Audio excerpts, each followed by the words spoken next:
परमेश्वर की वचन प्रकाशित वाक्य नया नियम का एकमात्र भविष्यवाणी की पुस्तक है। नया नियम में हम 5 पुस्तकों को इतिहास का देखते हैं।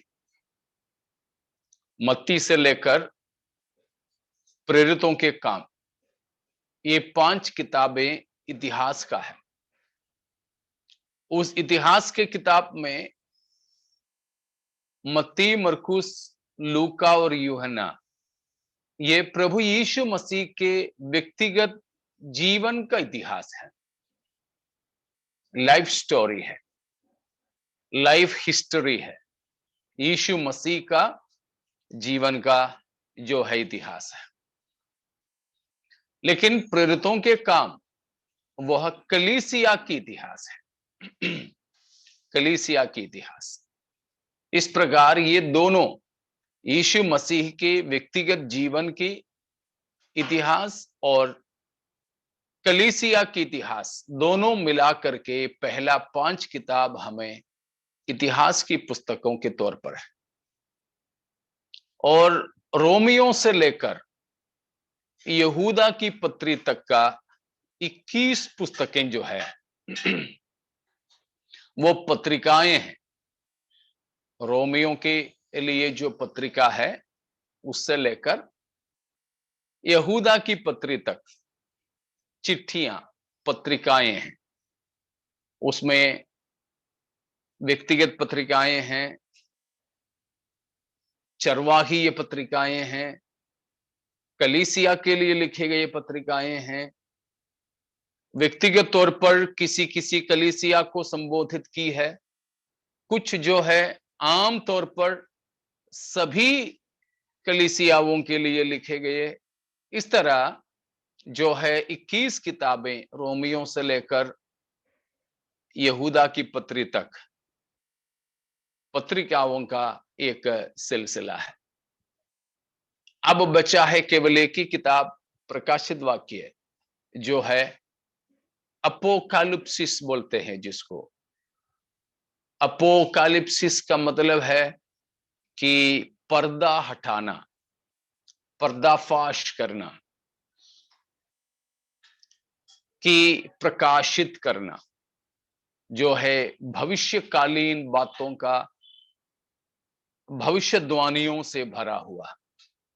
तो नया नियम के अंदर केवल प्रकाशित वाक्य ही एकमात्र ऐसा किताब है जो भविष्यवाणी की है, नबूवत का है।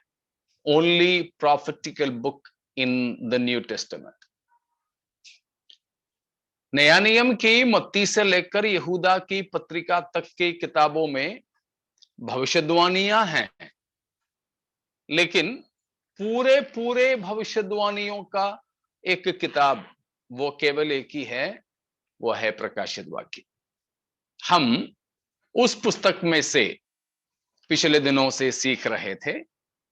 शायद कई सारे लोगों को, अधिकतर लोगों को सीखने में, समझने में सबसे कठिनाई जो होता है वह प्रकाशित वाक्य की किताब के साथ है। सबसे कठिन जो किताब जिनको लगता है वो प्रकाशित वाक्य की पुस्तक है। लेकिन कई सारे लोग समझ में नहीं आता है बोल के उस किताब को पढ़ना भी पसंद नहीं करते हैं। लेकिन ये माना जाता है कि शैतान सबसे ज्यादा विरोध करने वाले 2 किताब, एक उत्पत्ति और दूसरा प्रकाशित वाक्य।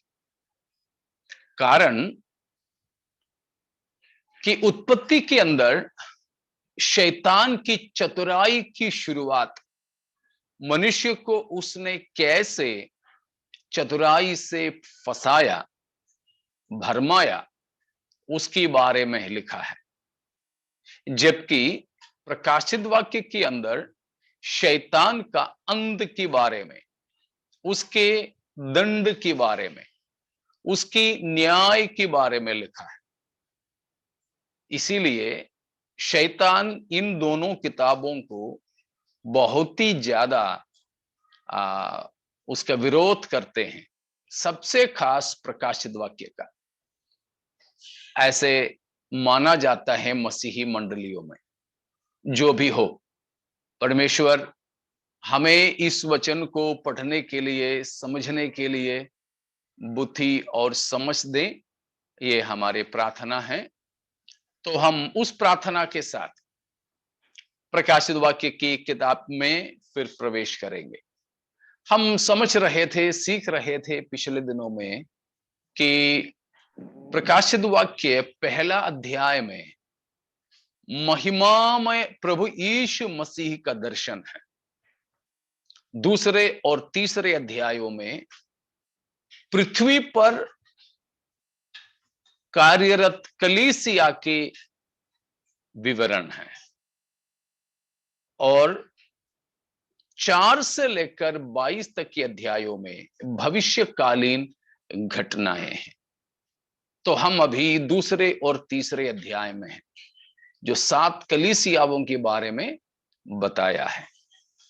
उसमें हम चौथी कलीसिया यानी सरदीस की कलीसिया के बारे में सीख रहे हैं। सरदीस की कलीसिया के बारे में हमने देखा कि प्रभु यीशु मसीह की प्रस्तुतिकरण कैसे है, सरदीस की कलीसिया की भलाइयां क्या क्या है, सरदीस की कलीसिया के लिए प्रभु यीशु मसीह आलोचना कैसे कैसे किया है, और प्रभु यीशु मसीह कलीसिया को क्या सलाह दे रहे हैं, हम ये बात को अभी देख रहे हैं। या प्रभु यीशु मसीह की शिक्षा, यीशु मसीह की संदेश, उसके बारे में हम सीख रहे हैं। आपको याद होंगे कितने संदेशों के बारे में हमने देखा था, या यीशु मसीह सरदीस की कलीसिया के लिए कितने संदेश दिए हैं, याद होंगे शायद आपको ना?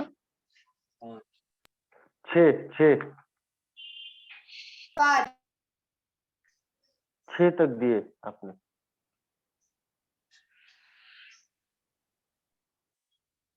6, 7 और कुछ? 5 है, 5 संदेश। 5, बिल्कुल। यीशु मसीह सरदीस की कलीसिया के लिए जो दिया संदेश है वो 5 है। 5 में से हमने पहले वाला लिया, उसमें 6 बात हम सीखे थे। ठीक है। तो जो संदेश प्रभु यीशु मसीह ने सरदीस की कलीसिया के लिए दिया, उसमें सबसे पहला था, सबसे पहला जागरूक रहो। हाँ, जागरूक रहो, बी वॉचफुल, उणर्नुगुल्गा। तो जागने का मतलब में हमने कई बातों को सीखे थे। ठीक है। अब दूसरी बात, दूसरा संदेश मसीह ने दिया हुआ दूसरे संदेश, हम एक और बार दूसरा पद को पढ़ेंगे, तीसरा अध्याय का। जागृत हो और उन वस्तुओं को जो बाकी रह गई है और जो मिटने को है उन्हें दृढ़ कर, क्योंकि दृढ़ कर। बस दूसरी बात क्या है, जो वस्तुएं जो बच गई है या जो रह गई है, उन्हें दृढ़ कर, उन्हें दृढ़ कर। Strengthen the things which remain that are ready to die. बचा हुआ है लेकिन मिटने पर है, अगर उसके लिए कुछ करे नहीं तो वो भी मिट जाएंगे, मिटने पर है।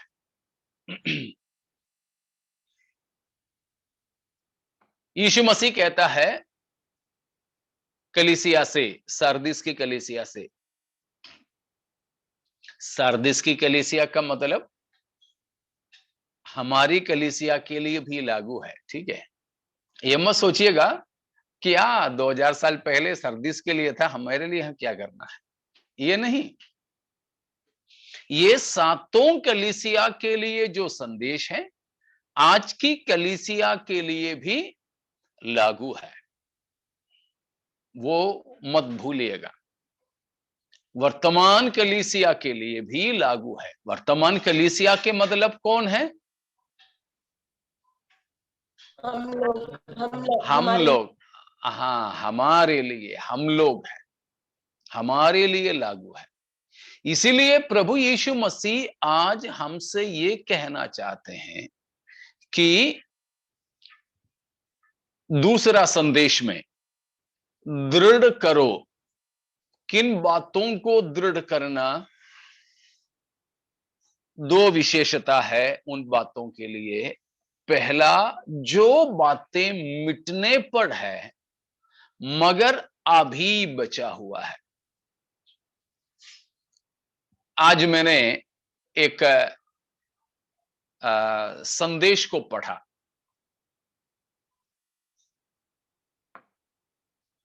किसी परिवार के बारे में और किसी ने लिखा हुआ एक संदेश, एक निवेदन समझ सकते हैं।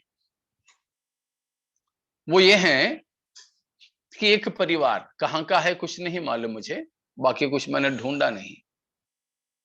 एक स्त्री अपनी गवाही, अपने अनुभव बता रही है, मसीह नहीं है। जब वो 23 साल की थी तो उन्होंने पहला बच्चे को, बेटा को जन्म दिया, और 2 साल के बाद उनकी दूसरा बेटा पैदा हुआ। दूसरा बेटा पैदा हुआ, लेकिन उसका नामांकन करने से पहले ही वो दूसरा नन्ना मुन्ना बच्चा, करीब करीब 10 दिन का बेटा, खत्म हो गया। और उनको कोई असाध्य बीमारी थी, दिल का, खत्म हो गए। लेकिन बाकी जो बच्चा हुआ था, बच्चे को संभाल रही थी, उस बीच में उनकी तीसरा बेटा भी पैदा हुआ। तीसरा बेटा पैदा होके कुछ दिन के बाद बड़ा वाला बेटे को एकदम से, जब वो 8 साल का था, तब से उनको फिट्स आने लगा। हॉस्पिटल में दिखाया, डॉक्टर ने बोला इसको भी उसी बीमारी है जो खत्म हुआ बेटे को था। कुछ दिन के अंदर बड़ा वाला बेटा भी खत्म। अब वो बच्चा केवल आखिरी वाला बेटा। ये बहन डर रही थी कि इस बेटे को भी वो बीमारी ना हो जाए, लेकिन कुछ दिनों के बाद में उस तीसरा बचा हुआ एकमात्र बेटे को भी उसी बीमारी हुआ, जिससे दोनों पहले वाले बेटे मर गए। इस बीच में उनकी पति ने उनको छोड़ के चला गया, बोला कि ये सब तेरी वजह से है। अब ये औरत अकेली इस बेटे को लेकर इलाज कराने लगे। अब बात ये आई है, इस बेटे का अगर दिल बदल दें, हार्ट ट्रांसप्लांट करें, तो ये बच्चा शायद बच सकता है। तो ये मां ऐसा एक आवेदन दी है सारी पब्लिक को कि मेरा बस एक ही बेटा बचा है, पति भी छोड़कर चला गया, घर वालों ने त्याग दिया, अब भाई के साथ रहता है। ये इधर उधर रोजगारी में चली जाती हैं, जो मिलता है उससे गुजारा करती है। अब बेटे का दिल ट्रांसप्लांट करने के लिए कुछ लाखों रुपए की जरूरत है, उसके लिए वो लोगों से मांग कर रही है। क्या है उसका उद्देश्य? ये मां इतना सारा उनकी गवाही या उनका इतिहास बताने की क्या जरूरत है? वो अपनी एड़ी चोटी की प्रयास कर रही है, किस लिए कर रही है? का बच्चा बच जाए, ताकि उसका बच्चा बच जाए। थोड़ा सा और हमारे विषय के साथ में मिलाएं तो। जो कुछ बचा है वो अभी बच जाए। हाँ, दृढ़ जो जो बचा है, बाकी मिट गया। अभी थोड़ा सा जो आशा भी बचा है उस बेटा के लिए, वो भी मर रहा है एक प्रकार। तो और मरते मरते में उस एकमात्र बचा हुआ बच्चे को बचाने की प्रयास में वो मां जुटी हुई है। ठीक यही बात है सारदीस की कलीसिया से यीशु मसीह यहां कह रहे हैं, तेरा तो बहुत कुछ खत्म हो गया। तुम्हारे साथ कई लोगों ने अपना जीवन की वस्त्र को गंदा कर दिया।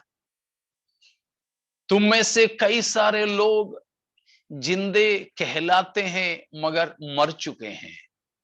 अब थोड़ा सा ही तुम्हारे पास बचा है, जान थोड़ी सी बची है, उम्मीद करीब रुपया में चौवनी बची है, बाकी सब मिट गया। लेकिन अभी भी तुम क्या कर सकती हो? कलीसिया से प्रभु यीशु मसीह बता रहे हैं, जो बचा हुआ है उसकी तुम रखवाली अभी भी कर सकती हो, उसको संभाल सकते हो, मिटने से तुम उसे बचा सकते हो। तो प्रभु यीशु मसीह यहां कलीसिया से ये बता रहे हैं, जो बातें बच गई है, जो वस्तुएं बची हुई है, लेकिन जो मिटने पर है, उन बातों को क्या करना? बचा के रखना, उन उन चीजों को बटोर के रखना, नाश होने से बचा के रखना।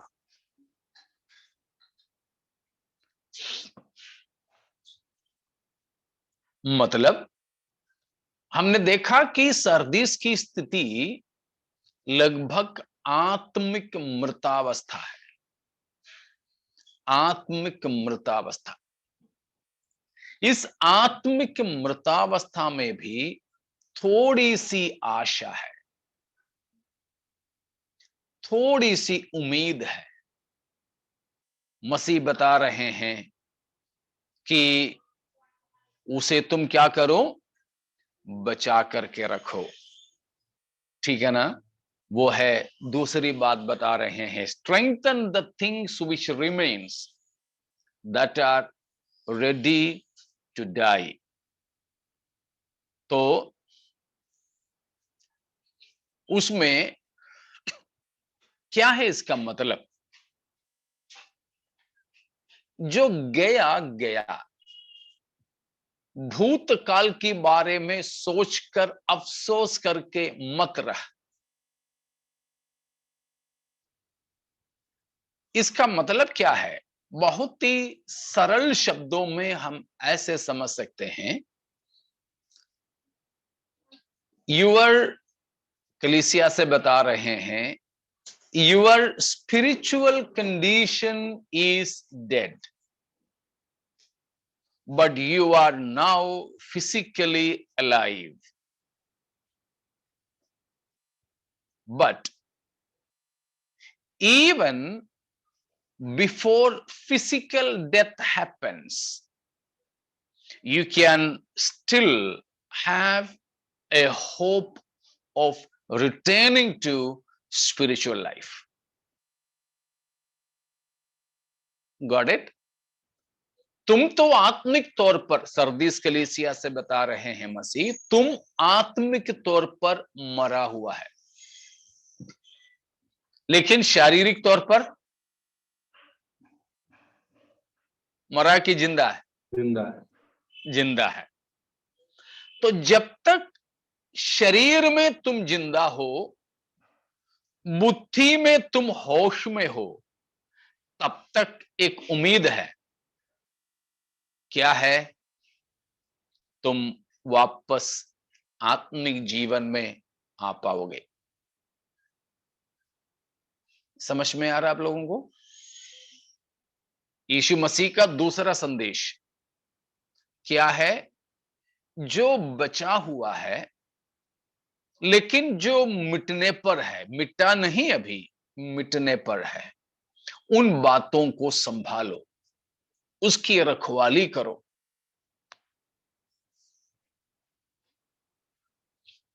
उसकी रखवाली करो।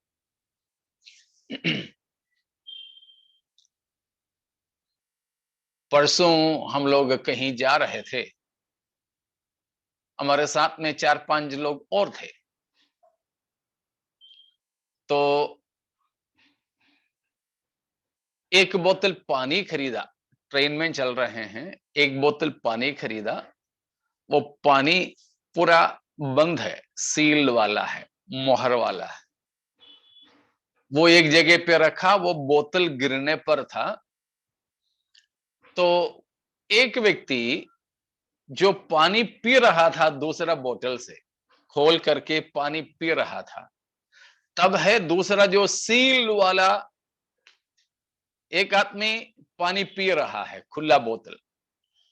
दूसरा एक बंद बोतल है, बंद बोतल थोड़ा सा टेढ़ा हुआ, टेढ़ा हो नीचे गिरे तो कोई फर्क नहीं पड़ता, पानी नहीं जाता।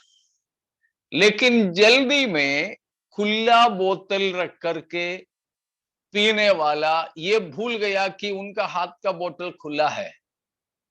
वो खुला वाला बोतल के साथ में वो गिरने वाले को संभालने लगा, खुले वाले के पूरा पानी मेरे ऊपर गिर गया।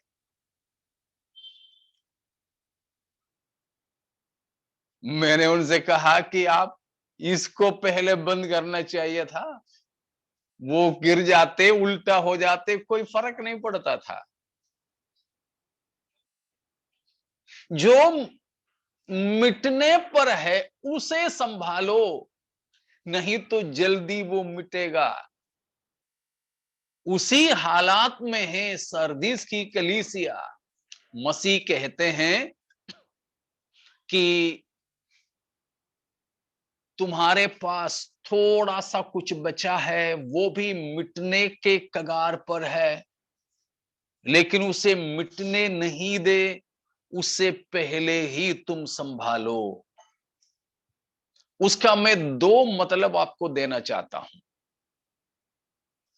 पहला मतलब मैंने आपको बताया कि एक व्यक्ति शरीर में जिंदा है लेकिन आत्मिक तौर पर मरा है। लेकिन जब तक वो आदमी शरीर में जिंदा और मानसिकता में होश में है, तब तक उसे मन फिराने और परमेश्वर से फिर जुड़ जाने की संभावना है।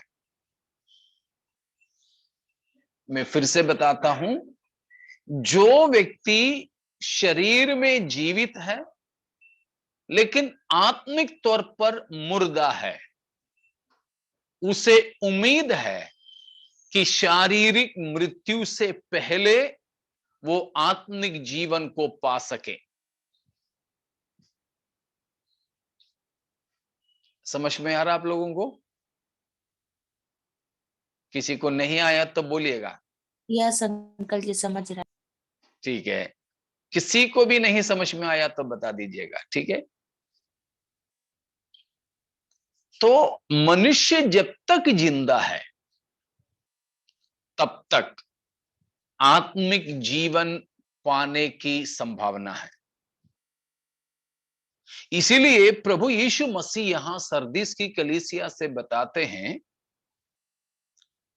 कि जब परमेश्वर ने तुम्हें मन फिराने का नहीं तो आत्मिक जीवन पाने का अवसर दिया है, उसे खोने ना देना,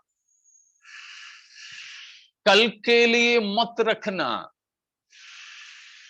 दिन आज है और वक्त अभी है। दिन आज है और वक्त अभी है। कई सारे ऐसे लोग हैं जो आत्मिक जीवन में संकल्प लेने के लिए, निर्णय लेने के लिए पोस्टपोन करते हैं। हाँ, अगली बार जनवरी 1 तारीख से, जून 1 तारीख से, नहीं तो मेरा जन्मदिन है मार्च 1 तारीख, तो मार्च 1 तारीख से मैं ऐसा जीऊंगा। आत्मिक जीवन में समय आगे बढ़ाकर चलने वालों को देखोगे तो समझ लीजिए कि वे आत्मिक जीवन जीने के तत्पर नहीं है, जीने की तत्पर नहीं है।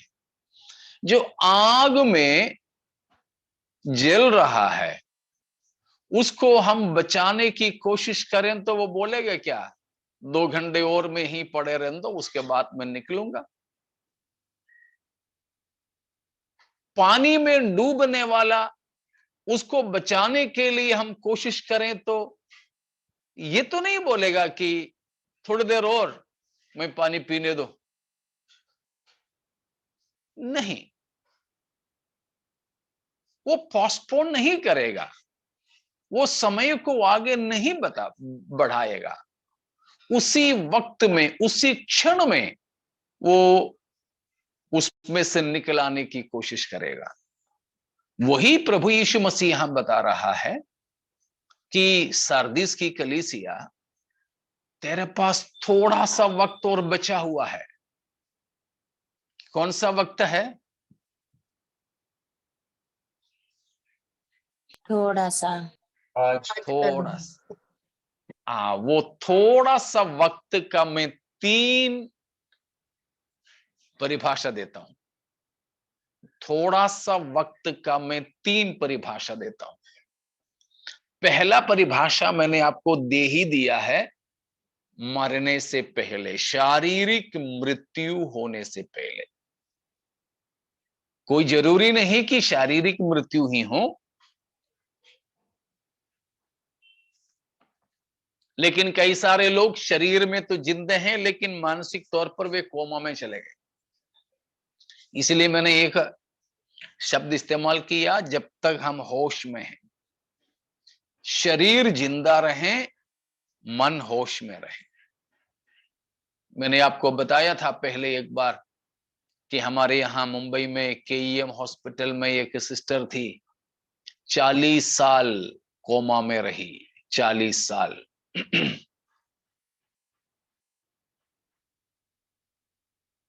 2015 में उनकी देहांत हुआ। उसी हॉस्पिटल की स्टाफ थी। 40 साल हॉस्पिटल के ही स्टाफों ने उनका सब इलाज किया, सब सेवा की, उनको अपने घर नहीं भेजे। पूरे 40 साल उसी हॉस्पिटल में रही वो। लेकिन 40 साल में कभी भी उन्होंने किसी को नहीं पहचानी। उनकी सेवा करने वाले किसी को भी देख करके वो मुस्कुरा नहीं पाई, एक थैंक यू नहीं बोल पाई, क्योंकि वो कोमा में थी। अभी आपको पता होगा कि जो फॉर्मूला 1 के पुराना जो मास्टरी करने वाला शूमाकर, विश्व के सबसे पहला या प्रथम तौर पर जो है रेसिंग कार रेसिंग में पहला स्थान को हासिल करने वाला करोड़पति, लेकिन छुट्टी के समय में कहीं घूमने गया, पैर फिसल करके गिरा, बेहोशी हालात में अब सालों से पड़े हैं, अभी भी जिंदा है।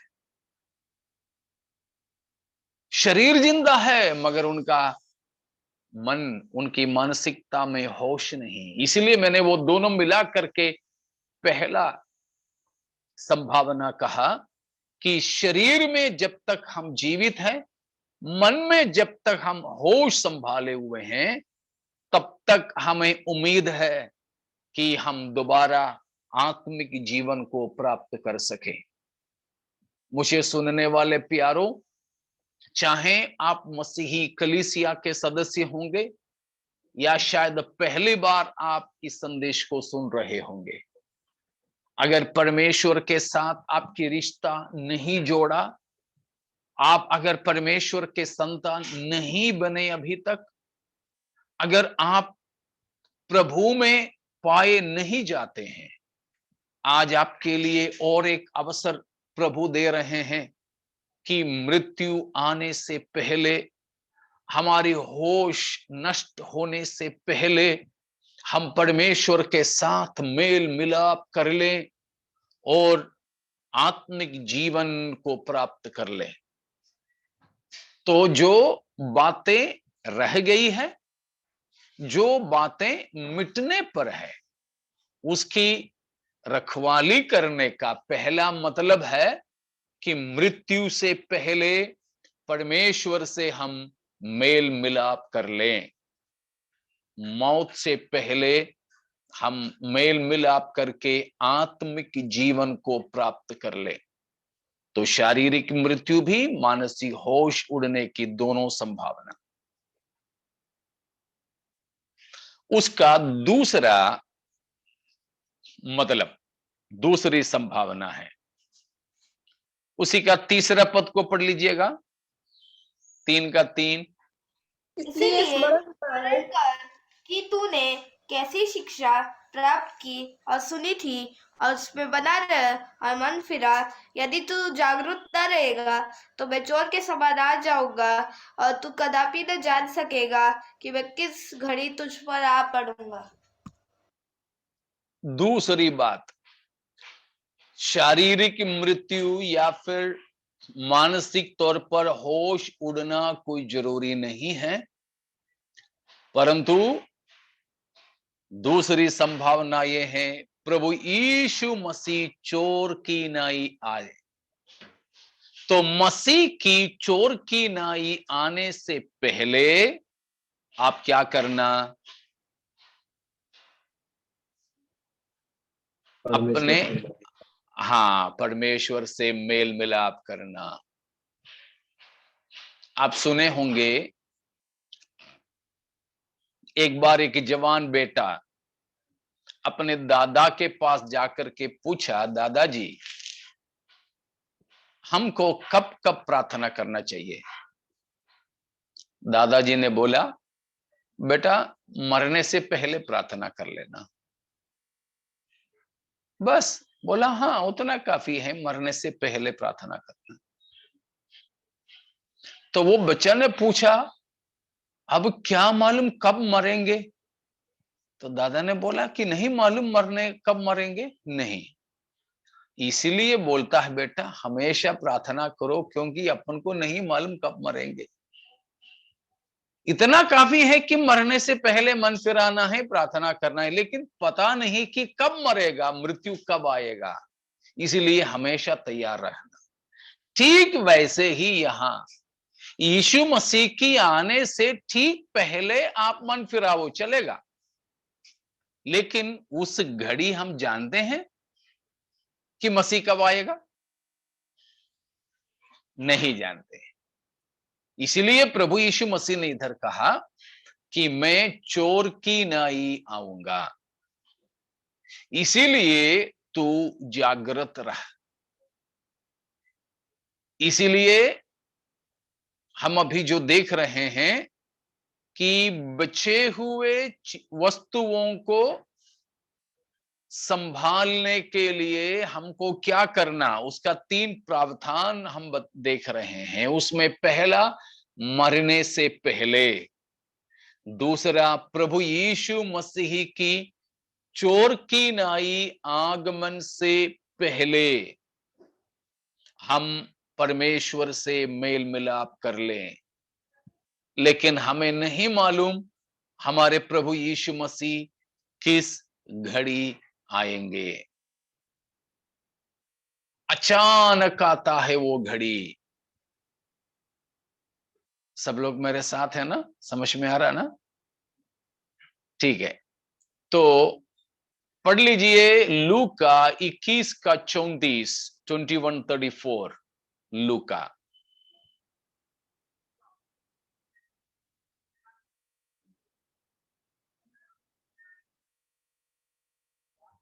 इसलिए सावधान रहो, ऐसा न हो कि तुम्हारे मन खुमार और मतवालेपन और इस जीवन की चिंताओं से सुस्त हो जाए और वह तुम पर फंदे के समान अचानक आ पड़े। हाँ, प्रभु यीशु मसीह इस विषय के बारे में सावधानी दिलाता है। प्रभु यीशु मसीह के आगमन के वो घड़ी फंदे की नाई अचानक हमारे जीवन में आ सकता है।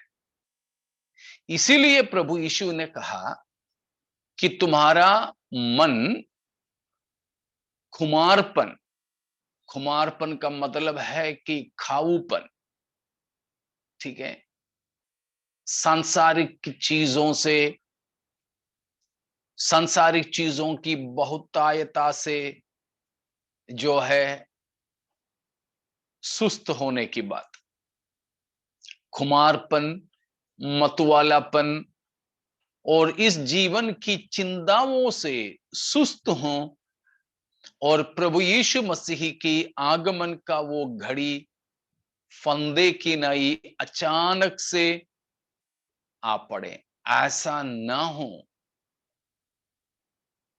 समझ में आ रहा ना? हमको जो बचे हुए बातों को क्या करना है? संभालना है। जो मिटने पर है, कैसे मिटने पर? चाहे हमारे मृत्यु के समय या फिर प्रभु यीशु मसीह की आगमन के द्वारा, वो सब चीजें मिटने पर है।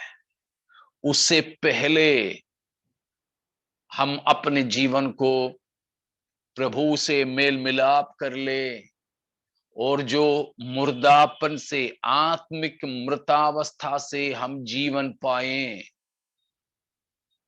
जीवन पाने का मतलब आपको याद होंगे, हम तो शरीर है और यीशु मसीह सर है। सर है। हाँ जी, यीशु मसीह सिर है। हमने देखा है लोगों को जो अपाहिज है, जिनके पांव नहीं हैं, जिनके हाथ नहीं हैं, जिनके दोनों हाथें भी नहीं, दोनों पाएं भी नहीं, ऐसों को भी हमने देखा है। अगर नहीं देखा तो हम आपको दिखा देंगे। बिना दोनों पैर और बिना दोनों हाथ के मसीही प्रचारक लोग भी है, अभी भी जिंदे हैं। लेकिन हमने ऐसे बिना पैर, बिना हाथ, बिना नाक, बिना कान वालों को सब देखे हैं। लेकिन क्या आपने किसी ने बिना मुंडी वालों को देखा है? बिना सिर वालों को देखा कभी? नहीं, बिना सिर वाले कभी हम नहीं देखे। क्यों? सिर के बिना कोई जिंदे नहीं रह सकते हैं।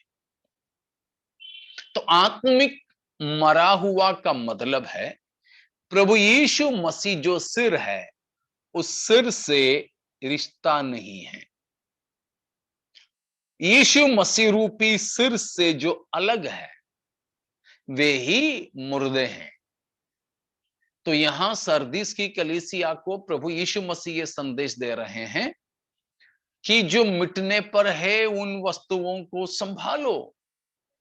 तो मतलब है कि प्यारों, तुम्हारे जीवन में मृत्यु आने से पहले या फिर प्रभु यीशु मसीह हमको लेने आने से पहले सिर यीशु मसीह से मेल मिलाप कर लो,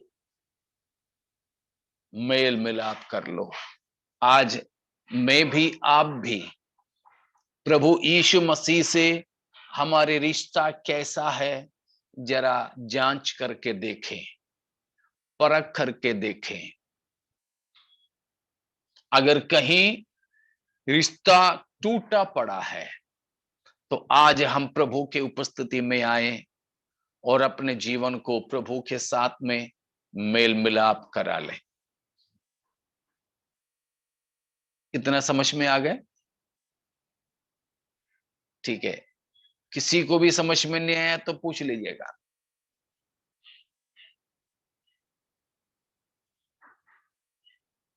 ठीक है, सबको समझ में आ गए। तो मैं तीसरे एक संभावना बता रहा हूं,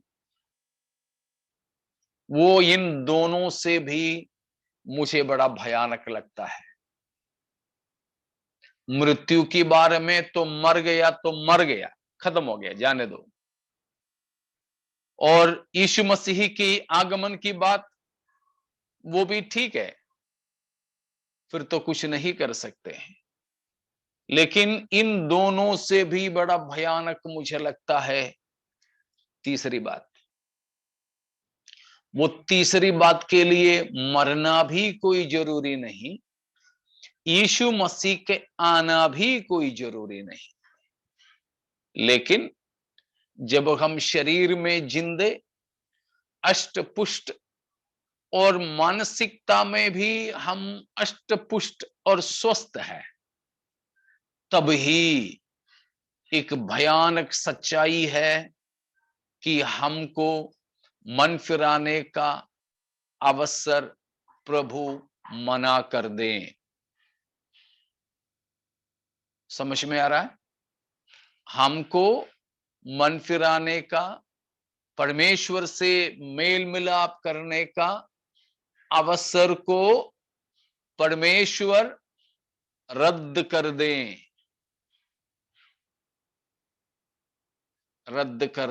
या फिर परमेश्वर के द्वारा त्यागे हुए हो जाएं।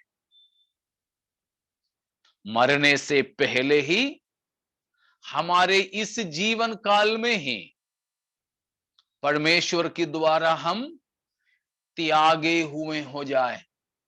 ऐसा वक्त आने से पहले कि प्रभु हमको मन फिराव की अवसर मना कर दे। अवसर है मगर मन फिराने की प्रावधान न दे। ऐसा भयानक स्थिति आने से पहले हम प्रभु से मेल मिलाप कर ले। ये बात समझ में आया आप लोगों को कि विवरण की जरूरत है?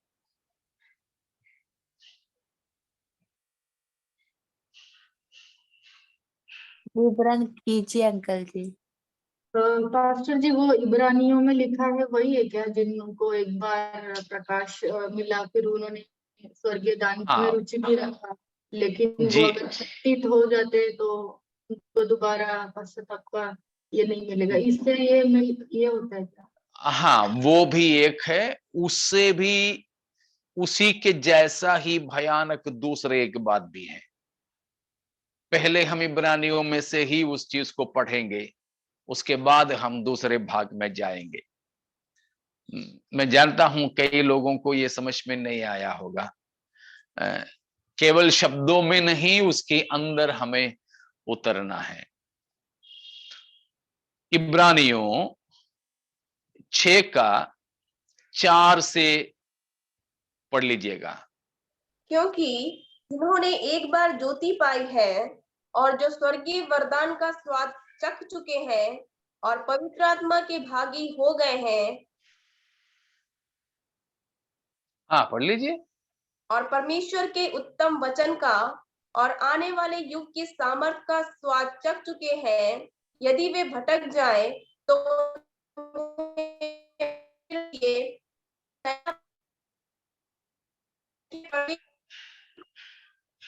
फिर क्रूस पर चढ़ाते और प्रकट में उस पर कलंक लगाते हैं।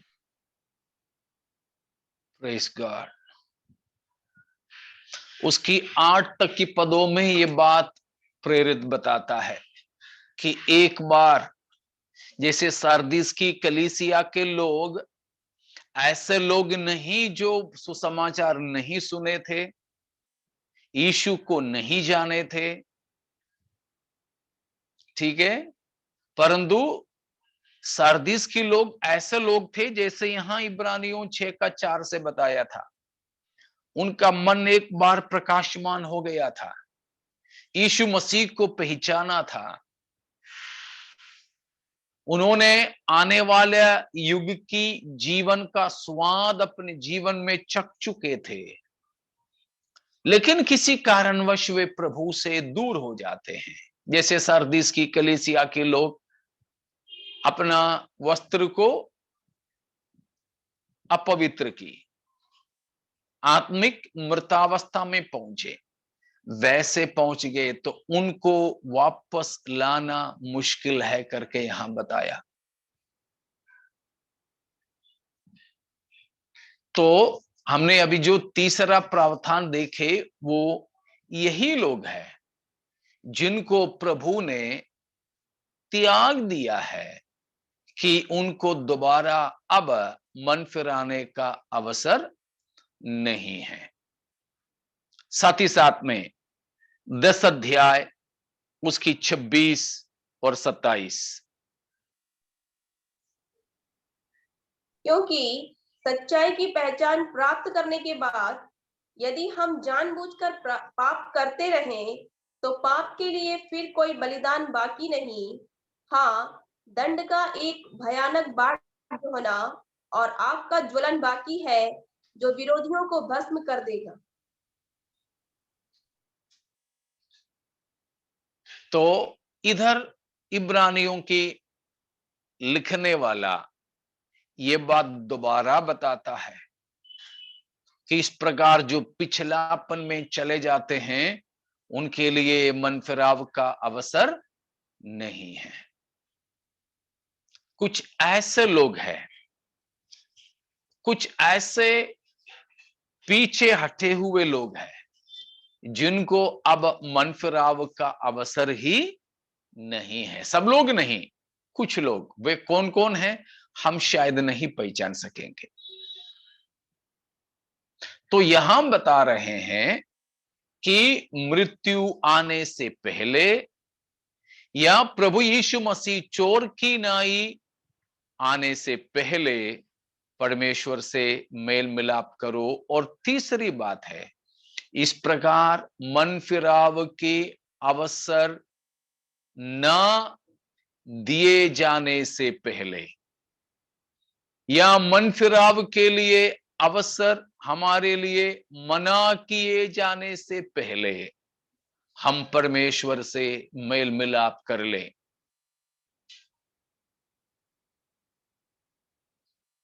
समझ में आ रहा ना इतना? अब एक भाग और हमें देखना है। ये सब मुझे बहुत ही डर दिलाने वाली बातें हैं। मैं कई बार मेरे प्रभु से कहता हूं, प्रभु इस नौबत में, इस स्थिति में आप मुझे त्याग ना दे। ये लोग सब कौन हैं? अपने जीवन काल में ही प्रभु के द्वारा त्यागे हुए हैं। कुछ लोग मरने तक त्यागे नहीं रहते हैं, कुछ लोग यीशु मसीह की आगमन तक त्यागे नहीं रहते हैं, लेकिन कुछ लोग हैं अपने जीवन काल में ही प्रभु के द्वारा त्यागे हुए। उनमें से 2 प्रकार के लोगों को इब्रानियों की पत्री में से हमने पढ़े। अब 3 प्रकार के अवस्था और है। चलिएगा रोमियो पहला अध्याय उसका 24। इस कारण परमेश्वर ने उन्हें उनके मन की अभिलाषाओं के अनुसार अशुद्धता के लिए छोड़ दिया कि वे आपस में अपने रुको बेटा, वहां पर क्या पढ़ा? परमेश्वर ने कुछ लोगों को अपने शरीर के अभिलाषाओं पर छोड़ दिया। देखा, परमेश्वर कुछ लोगों को क्या कर देते हैं? उनके शरीर की अभिलाषाओं में छोड़ देते हैं। अब उसका 26वां वचन, इसलिए परमेश्वर ने उन्हें नीच कामनाओं के वश में छोड़ दिया, देखा, यहाँ तक कि बस उनकी बस स्त्रियों ने बस बेटा, वहां पर हम दूसरा बात देखते हैं। परमेश्वर ने कुछ लोगों को उनके नीच कामनाओं में छोड़ दिया। बड़े भयानक है ये स्थिति। परमेश्वर ने उनको छोड़ दिया। अब उसकी 28वां वचन, जब उन्होंने परमेश्वर को पहचानना ना चाहा, तो परमेश्वर ने भी उन्हें उनके निकम्मे मन पर छोड़ दिया कि वे अनुचित नीच काम काम, करें। बस नीच कामनाओं में छोड़ दिया। देखा, इन तीनों जगह पर हम ये देखते हैं, परमेश्वर ने छोड़ दिया, छोड़ दिया, छोड़ दिया।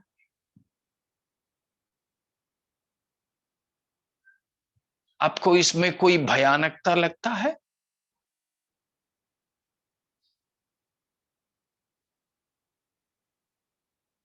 प्यारो, ये बहुत ही ज्यादा भयानक चीजें हैं।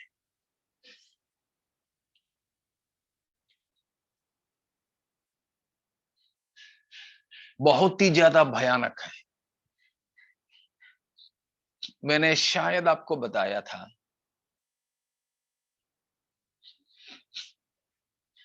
कि मलयालम में एक पुलिस वाले स्कूल कॉलेजों में करने वाले एक अभियान के बारे में मैंने सुना। केरल की बात है। एक साइकियाट्रिस्ट डॉक्टर उनको लेकर पुलिस वाले स्कूल कॉलेजों में जाके भाषण दे रहे हैं।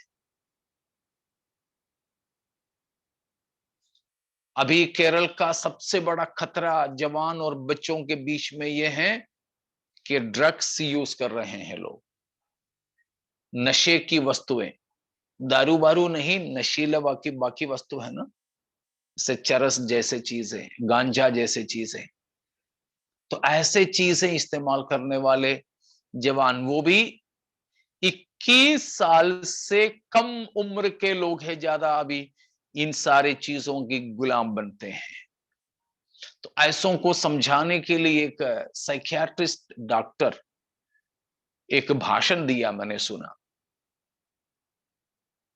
मलयालम में है लेकिन यूट्यूब में पड़ा हुआ है, सरकार की तरफ से है। उसमें उन्होंने कहा वो केरल में एक बड़ा हॉस्पिटल में डॉक्टर के तौर पर सेवा कर रहा है। वो एक दिन केरल में एक मशहूर रेलवे स्टेशन में जब खड़ा था, एक पागल सा आदमी वहां बैठा। उनको देख करके ये जो डॉक्टर को ऐसा लगा कि शायद इसको मैं पहचानता हूं। पास में जाकर के देखा तो ये डॉक्टर के साथ में स्कूल में पढ़ा हुआ लड़का है, और ये डॉक्टर से भी पढ़ने में तेज था वो। इसलिए वो आईआईटी से इंजीनियरिंग किया। 21 साल जब था उसका, उस समय करीब 20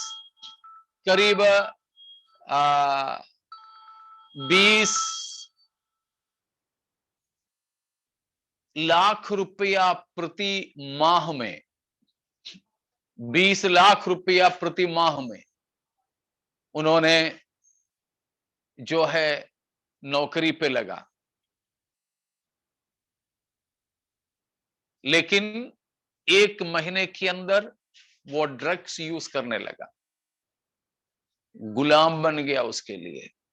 एक बहुत बड़ा परिवार का था, हर प्रकार का इलाज करवाया, कोई फायदा नहीं हुआ, कोई फायदा नहीं हुआ। आखिरी में जब ये डॉक्टर ने इसको रेलवे स्टेशन में ऐसे ड्रग एडिक्ट के तौर पर देखा,